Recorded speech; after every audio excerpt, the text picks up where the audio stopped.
Hi friends, welcome to Cook with Gayu Kitchen. இன்னைக்கு நம்ம பார்க்க போற ரெசிபி புரதச்சத்து அதிகம் நிறைந்த ஒரு சத்தான உணவு தாங்க பார்க்க போறோம். வீட்டில் வச்சிருக்க சிம்பிளான பொருளை வச்சு ரொம்ப டேஸ்டியான ஒரு உணவு தாங்க செஞ்சு காட்ட போறேன். வீட்டில் இட்லி தோசை மாவு தீர்ந்துருச்சுன்னா கண்டிப்பா இந்த ரெசிபியை ட்ரை பண்ணுங்க. குழந்தைங்கள்ல இருந்து பெரியவங்க வரைக்கும் ரொம்ப விரும்பி சாப்பிடுவாங்க. கிளாஸ்க்கு ட்ரை பண்றவங்க, தைராய்டு இருக்கிறவங்க கண்டிப்பா இதை சாப்பிடலாங்க. ரெசிபியை செஞ்சு காட்டுறதுக்கு முன்னாடி நம்ம சேனலை யாரெல்லாம் என்ன சப்ஸ்கிரைப் பண்ணலையோ ப்ளீஸ் மறக்காமல் சப்ஸ்கிரைப் பண்ணிக்கோங்க. பெல் ஐக்கானை கிளிக் பண்ணிவிட்டு கீழே ஆல் கொடுங்க. அப்போ தான் நான் போடுற வீடியோ உங்களுக்கு உடனுக்குடனே வரும். பிரேக்ஃபாஸ்ட் ரெசிபி செய்யறதுக்கு தேவையான பொருள் என்னென்னு பார்க்கலாங்க. கடலை மாவு 1 கப் அளவுக்கு எடுத்திருக்கேங்க. இது கிட்டத்தட்ட 150 கிராம் இருக்குங்க. உங்கள் வீட்டில் எத்தனை பேர் இருக்காங்களோ அத்தனை பேருக்கு தகுந்த மாதிரி நீங்கள் மாவு எடுத்துக்கலாங்க. கடலை மாவில் புரோட்டீன் சத்து அதிகமாக இருக்குங்க. நீங்கள் புரோட்டீன் சத்து அதிகமாக நிறைந்த ஒரு உணவை எடுத்துக்கணும்னு நினச்சிங்கன்னா கண்டிப்பாக இந்த ரெசிபியை நீங்கள் ட்ரை பண்ணலாங்க. அரிசி மாவு 2 டேபிள் ஸ்பூன் அளவுக்கு எடுத்திருக்கேங்க. இது சாதாரணமாக நம்ம வீட்டில் யூஸ் பண்ணுற இடியாப்பத்துக்கு யூஸ் பண்ணுற மாவு தாங்க. நீங்கள் வீட்டில் எந்த அரிசி மாவு வச்சுருக்கீங்களோ அதை யூஸ் பண்ணலாங்க. 4 டீஸ்பூன் அளவுக்கு மஞ்சள் தூள் எடுத்திருக்கேங்க. 1/2 டீஸ்பூன் அளவுக்கு கரம் மசாலா தூள் எடுத்திருக்கேங்க. 1/4 டீஸ்பூன் அளவுக்கு சீரகத்தூள் எடுத்திருக்கேங்க. 1 டீஸ்பூன் அளவுக்கு பெருங்காயத்தூள் எடுத்திருக்கேங்க. கடலை மாவில் கண்டிப்பாக வாயு தொல்லை பிடிக்குங்க, அதனால பெருங்காயத்தூள் கண்டிப்பாக சேர்த்துக்கங்க. 2 வரமிளகாவை எடுத்து சின்ன சின்னதாக இந்த மாதிரி கிள்ளி போட்டு வச்சுருக்கேங்க. 1/2 கைப்பிடி அளவுக்கு பன்னீர் சேர்த்துருக்கேங்க. 1/2 கைப்பிடி அளவுக்கு வெள்ளரிக்காய் எடுத்து வச்சுருக்கேங்க. வெள்ளரிக்காய் கேரட் துருவுறதில் துருவி எடுத்து வச்சுருக்கேங்க. வெள்ளரிக்காய் உங்களோட விருப்பம் தாங்க போடுறது. வெள்ளரிக்காய்க்கு பதிலாக கேரட் கூட போட்டுக்கலாம், அப்படி இல்லாட்டி முள்ளங்கி கூட போட்டுக்கலாங்க. பன்னீர் இருந்தால் உங்ககிட்ட போட்டுக்கோங்க, அப்படி இல்லாட்டி இதுக்கு பதிலாக தேங்காய் துருவி போட்டுக்கோங்க, ரொம்ப நல்லாயிருக்கும். கைப்பிடி அளவுக்கு கொத்தமல்லி எல்லாம் எடுத்திருக்கேங்க. இவ்வளோதாங்க தேவையான பொருள். இப்போ எப்படி செய்யறதுன்றதை பார்த்துடலாங்க. பவுல் எடுத்துக்கிட்டேங்க. எடுத்து வச்சிருக்க கடலை மாவு இதில் சேர்த்துடலாங்க. அரிசி மாவும் சேர்த்துக்கிறேங்க. மஞ்சள் தூள் சேர்த்துக்கலாங்க. பொடி எடுத்து வச்சிருக்கிறத சேர்த்துக்கலாங்க. கரம் மசாலா தூள் சேர்த்துக்கலாங்க. பெருங்காயத்தூளையும் சேர்த்துக்கலாங்க. கடலை மாவில் வாயு பிடிக்குங்க, கண்டிப்பாக ஸ்கிப் பண்ணாமல் பெருங்காயத்தூள் சேர்த்துக்கங்க. காய்ந்த மிளகாய் போட்டுக்கிறேங்க. உங்களோட காரத்துக்கு ஏற்ப நீங்கள் காஞ்ச மிளகாய் போட்டுக்கலாங்க. தேவையான அளவு உப்பு போட்டுக்கலாங்க. எல்லாத்தையும் நல்லா மிக்ஸ் பண்ணி விட்டுறலாங்க.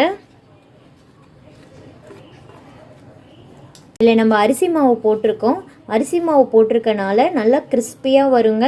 நம்ம இதை தோசை மாவும் ஊற்றிக்கலாம், அடையாவும் கூட தட்டிக்கலாங்க, நம்மளோட விருப்பம் தாங்க. இந்த அளவுக்கு மிக்ஸ் பண்ணி கொடுத்தா போதுங்க. எடுத்து வச்சுருக்க பன்னீர் சேர்த்துக்கலாங்க. துருவி வச்சுருக்க வெள்ளரிக்காய் சேர்த்துக்கலாங்க. கொத்தமல்லி இலையும் சேர்த்துக்கலாங்க. இது எல்லாத்தையும் நல்லா மிக்ஸ் பண்ணி கொடுத்துக்கலாங்க. இது நீங்கள் அடையாக தட்டி போடணுன்னா கொஞ்சம் கெட்டியான பதத்துக்கு தட்டிக்கங்க, அப்படி இல்லாட்டி தோசையாக போடணுன்னா தண்ணி கொஞ்சம் மிக்ஸ் பண்ணிக்கோங்க. இதில் நம்ம கொஞ்சம் கொஞ்சமாக தாங்க தண்ணி மிக்ஸ் பண்ணி பிசையணும். கொஞ்சமாக தண்ணி ஊற்றிக்கலாங்க.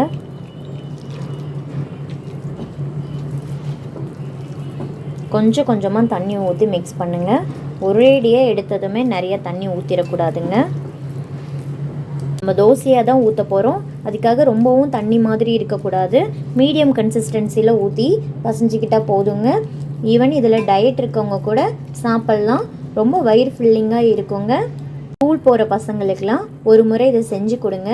நாள் ஃபுல்லாக நல்ல ஒரு எனர்ஜி கிடைக்குங்க உங்களுக்கு. இந்த அளவுக்கு மிக்ஸ் பண்ணி கொடுத்தா போதுங்க.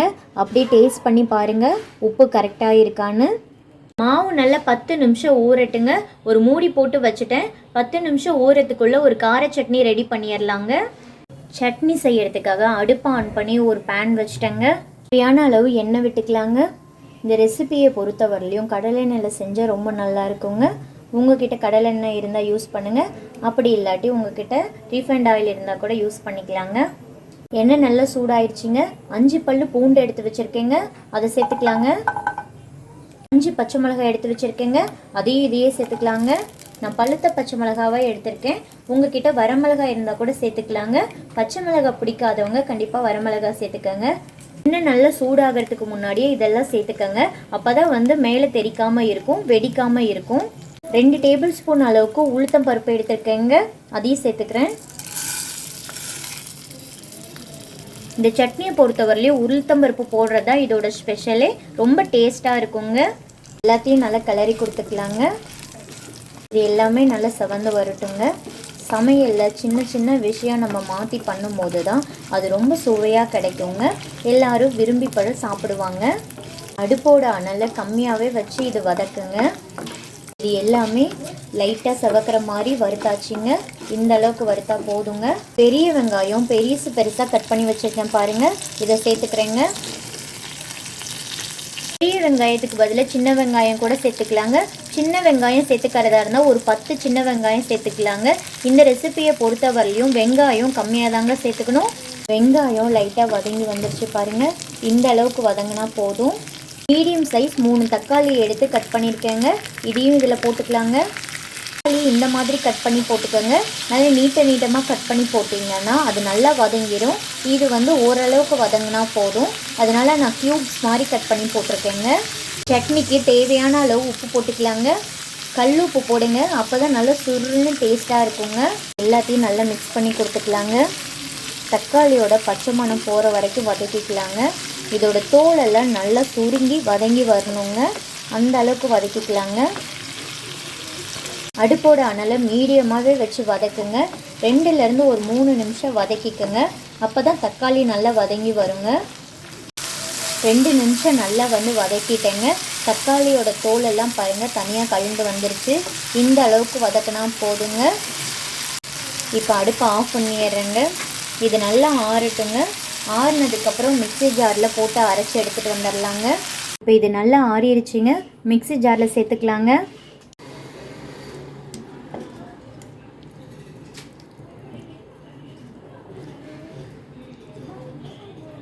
அரைக்கிறதுக்கு தேவையான அளவு தண்ணி ஊற்றிக்கலாங்க. இது நல்லா கொரகொரப்பாக அரைச்சி எடுத்துகிட்டு வந்துடலாங்க. மிக்சியில் போட்டு கொரகொரப்பாக அரைச்சி எடுத்துகிட்டு வந்துட்டேங்க. இது ஒரு பவுலில் ஊற்றிக்கலாங்க. சூப்பராக மணக்க நம்ம சட்னி ரெடி ஆயிடுச்சுங்க. இப்போ இந்த சட்னியை இப்படியேவும் சாப்பிட்லாங்க. இதுக்கு ஒரு தாளிப்பு கொடுத்தும் சாப்பிட்லாங்க. தாளிப்பு கொடுத்து சாப்பிடும்போது இன்னும் டேஸ்டியாக இருக்குங்க. இப்போ இதுக்கு ஒரு தாளிப்பு கொடுத்துடலாம். தாளிப்பு கொடுக்கறதுக்காக அடுப்பு ஆன் பண்ணி ஒரு கடாய் வச்சுட்டேங்க. கடாய் நல்லா சூடாயிருச்சு. இப்போ 2 டேபிள் ஸ்பூன் அளவுக்கு எண்ணெய் விட்டுக்கலாங்க. 1/2 டீஸ்பூன் கடுகு போட்டுக்கலாங்க. 1/2 டீஸ்பூன் கடலைப்பருப்பும் போட்டுக்கலாங்க. 1/2 டீஸ்பூன் ஜீரகமும் போட்டுக்கலாங்க. இது ஜீரகம் கடலைப்பருப்பு 3 நல்லா சவந்து வந்துருச்சுங்க. இது கூடவே நான் ஒரே ஒரு காஞ்ச மிளகாவை 2ஆக உடச்சி வச்சுருக்கேங்க. அதையும் சேர்த்துக்கிறேங்க. 1/2 டீஸ்பூன் பெருங்காயத்தூளும் சேர்த்துக்கலாங்க. இப்போ அடுப்பை ஆஃப் பண்ணிக்கலாங்க. இப்போ நம்ம தாளிப்பு ரெடி ஆயிடுச்சுங்க. இதுலேயே சட்னிலே நம்ம மிக்ஸ் பண்ணி விட்டுறலாங்க.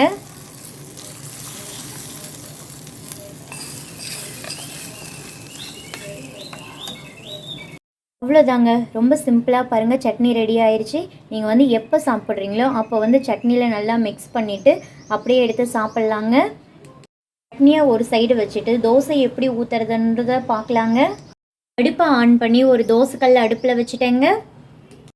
தோசைக்கல் நல்லா சூடாயிருச்சுங்க. இப்போ நம்ம மிக்ஸ் பண்ணி வச்சுருக்க மாவை ஒரு தடவை கலந்து கொடுத்துக்கலாங்க.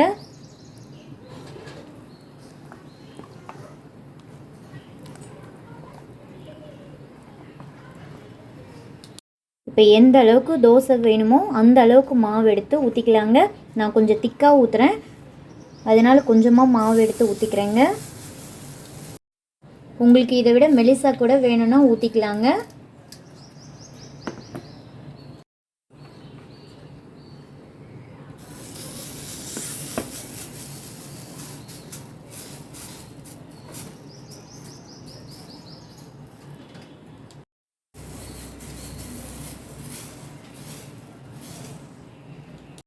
டயட் இருக்கிறவங்களா இருந்தால் இது மேலே எண்ணெய் ஊற்றாதீங்க.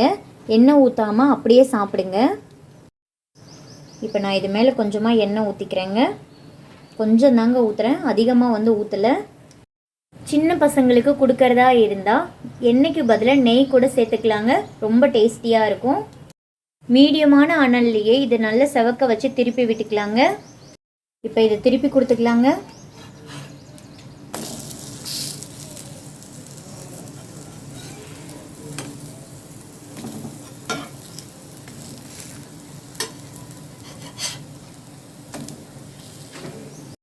இந்த ஓரத்துலலாம் நல்லா அழுத்தி விடணுங்க. அப்போ தான் வந்து நல்லா வெந்து கிடைக்குங்க நமக்கு. இப்போ எல்லாமே நல்லா திருப்பி விட்டாச்சு. 2 சைடும் திருப்பி விட்டு 2 டைம் வேக வச்சு எடுத்துக்கணுங்க. அப்போ தான் நமக்கு உள்ளே இருக்கிறதெல்லாம் நல்லா வெந்து கிடைக்குங்க. இப்போ இந்த சைடும் கொஞ்சமாக எண்ணெய் விட்டுக்கிறேங்க.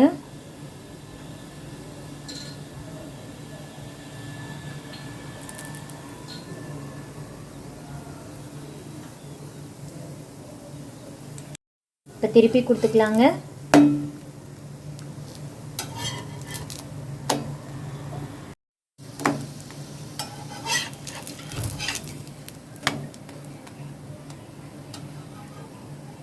திரும்பவும் திருப்பி கொடுத்து ஒரு டைம் வேக வச்சுக்கலாங்க. இந்த ஓரத்துலலாம் நல்லாவே அழுத்தி விடுங்க.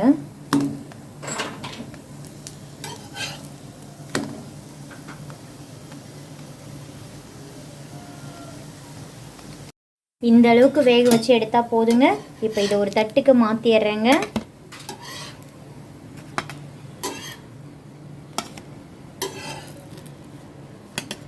இப்போ இருக்க மாவு எல்லாத்தையும் சுட்டு எடுத்துடுறேங்க.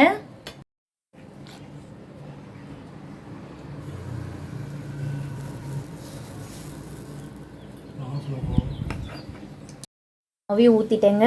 இப்போ கொஞ்சமாக எண்ணெய் ஊற்றிக்கிறேங்க மேலே. இப்போ இதை திருப்பி கொடுத்துக்கலாங்க.